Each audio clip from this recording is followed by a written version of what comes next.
જય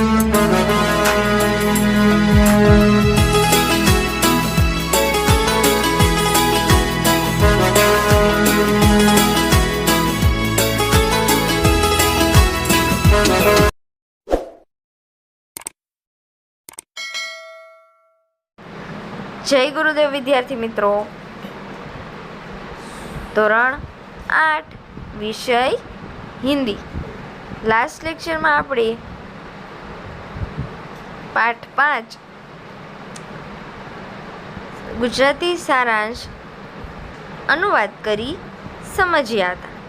આજે આપણે નવનીતમાંથી જે હાર્ડ ક્વેશ્ચન છે, થોડાક મોટા ક્વેશ્ચન છે, તે સમજીશું, જેથી કરીને આપણે સમય રહેતા રિવિઝન પણ થઈ શકે. ચાલો, પ્રશ્ન નંબર 1, નિમ્નલિખિત प्रश्नों के उत्तर दीजिए. पहलो प्रश्न છે, पढ़े हुए से देखा हुआ ज़्यादा याद रह जाता है, क्यों? पढ़े हुए से देखा हुआ ज़्यादा याद रह जाता है, क्यों? વાંચેલા કરતાં જોયેલું વધુ યાદ રહી જાય છે, ઝડપથી યાદ રહી જાય છે. તો આનું રીઝન એટલે કે આનું કારણ શું છે, કેમ? ચાલો જવાબ જોઈએ. देखे हुए दृश्य का चित्र मस्तिष्क में ज्यों का त्यों अंकित हो जाता है. જે આપણે ચિત્ર જોઈએ છીએ કે કોઈ પણ વસ્તુ જોઈએ છીએ એ આપણા મસ્તિષ્કમાં જેમ છે તેમ જ અંકિત એટલે કે છપાયેલું રહી જાય છે. पढ़ने से केवल मन में काल्पनिक चित्र बनता है. વાંચવાથી ફક્ત ને ફક્ત આપણા મગજમાં કાલ્પનિક ચિત્ર બને છે. कल्पना में वह सच्चाई नहीं होती जो पदार्थ में यथार्थ में होती है. કલ્પનામાં જે આપણે ઓરિજિનલી જોઈએ છીએ તેવું ખરેખર હોતું નથી. એટલે જ इसीलिए पढ़े हुए से ज़्यादा देखा हुआ देर तक याद रह जाता है. એટલા જ માટે આપણે જોયેલી વસ્તુ વધારે યાદ રહી જાય છે. જે આપણે વાંચ્યું હોય એનાથી વધારે શું જોયેલું હોય તે સરસ રીતે યાદ રહી જાય છે. ચાલો ફરી વખત પ્રશ્નનો જવાબ બોલું. पढ़े हुए से देखा हुआ ज़्यादा याद रह जाता है, क्यों? जवाब, देखे हुए दृश्य का चित्र मस्तिष्क में ज्यों का त्यों अंकित हो जाता है. पढ़ने से केवल मन में काल्पनिक चित्र बनता है. कल्पना में वह सच्चाई नहीं होती जो यथार्थ में होती है. इसलिए पढ़े हुए से देखा हुआ देर तक याद रह जाता है. चल હવે આપણે બીજો પ્રશ્ન જોઈશું. भाषा के विषय में डॉक्टर कलाम ने क्या बताया? भाषा विषे डॉक्टर अब्दुल कलामे શું જણાવ્યું હતું? जवाब, डॉक्टर कलाम ने माध्यमिक शिक्षा की पढ़ाई मातृभाषा में की थी. ડૉક્ટર અબ્દુલ કલામે પોતાનું માધ્યમિક શિક્ષણ છે એ પોતાની માતૃભાષામાં જ લીધેલું હતું. कॉलेज और आगे की शिक्षा में उनकी पढ़ाई का माध्यम अंग्रेज़ी भाषा थी. કોલેજથી આગળનું શિક્ષણ જે તેમને મેળવેલું હતું તેમાં જ તેમને ઇંગ્લિશ મીડિયમમાં લીધેલું હતું. આગળ, कलाम के विचार से कॉलेज की पढ़ाई भी मातृभाषा के माध्यम से होनी चाहिए. હવે ડૉક્ટર અબ્દુલ કલામનું એવું માનવું છે કે કોલેજનું શિક્ષણ પણ આપણે આપણી માતૃભાષાના માધ્યમમાં જ લેતા હોવા જોઈએ. इसका कारण यह है कि विद्यार्थी अपनी मातृभाषा में ही सोचता है આનું કારણ એ છે કે વિદ્યાર્થી છે એ પોતાની માતૃભાષામાં જ પોતાના વિચારો કરે છે। इसीलिए मातृभाषा में ही अपनी बात आसानी से प्रकट कर सकता है। એટલા જ માટે માતૃભાષામાં જ તે પોતાની વાત છે એ સારી રીતે પ્રકટ કરી શકે છે, પ્રેઝન્ટ કરી શકે છે। फिर भी विश्व के दूसरे देशों से संपर्क कायम रखने के लिए वे अंग्रेजी का ज्ञान आवश्यक मानते हैं। પરંતુ વિશ્વના બીજા અન્ય દેશો સાથે સંપર્ક સાધવા માટે અંગ્રેજી વિષયને તે आवश्यक गणे छे। फरी वक्त આપણે प्रश्न જોઈશું। भाषा के विषय में डॉक्टर कलाम ने क्या बताया? डॉक्टर कलाम ने माध्यमिक शिक्षा की पढ़ाई मातृभाषा में ही की थी। कॉलेज और आगे की शिक्षा में उनकी पढ़ाई का माध्यम अंग्रेजी भाषा थी। कलाम के विचार से कॉलेज की पढ़ाई भी मातृभाषा के माध्यम से होनी चाहिए। इसका कारण यह है कि विद्यार्थी अपनी मातृभाषा में ही सोचता है, इसलिए मातृभाषा में ही अपनी बात आसानी से प्रकट कर सकता है। फिर भी विश्व के दूसरे देशों से संपर्क कायम करने के लिए वे अंग्रेजी का ज्ञान आवश्यक मानते हैं। આગળ ત્રીજો પ્રશ્ન જોઈશું। ચાલો હવે આગળ ત્રીજો અને ચોથો પ્રશ્ન જોઈશું। डॉक्टर कलाम के मत से भारत 2020 तक एक विकसित राष्ट्र कैसे बन जाएगा?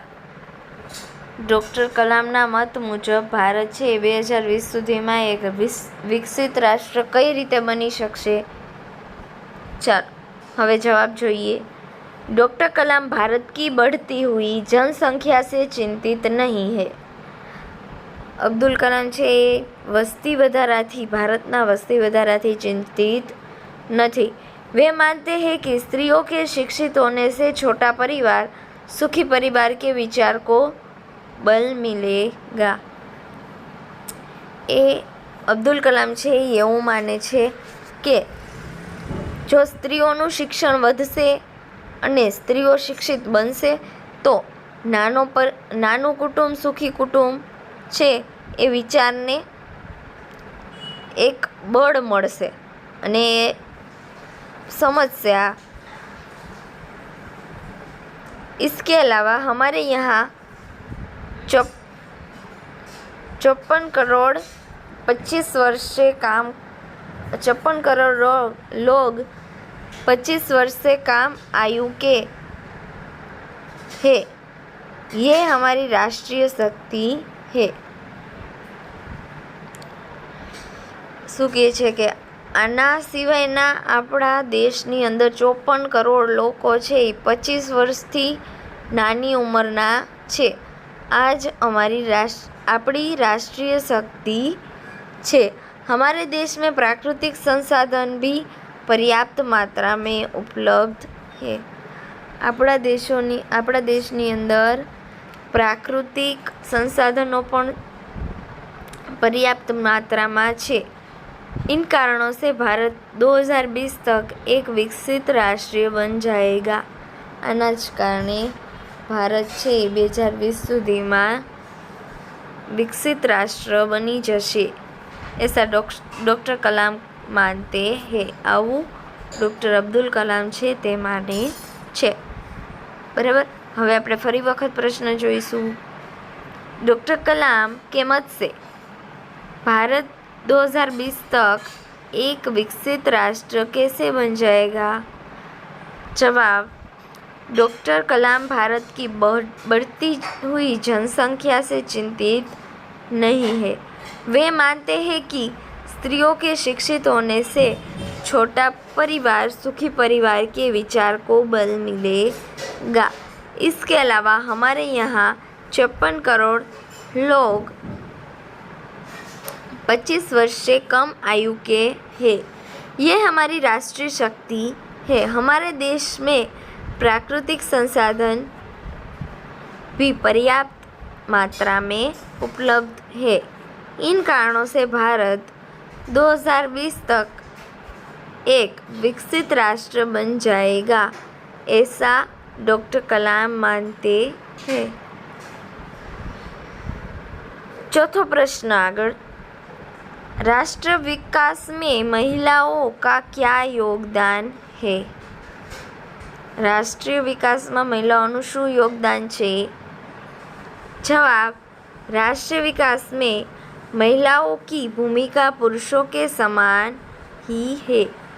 राष्ट्रीय विकासમાં મહિલાઓની ભૂમિકા છે એ પુરુષોના સમાન જ છે।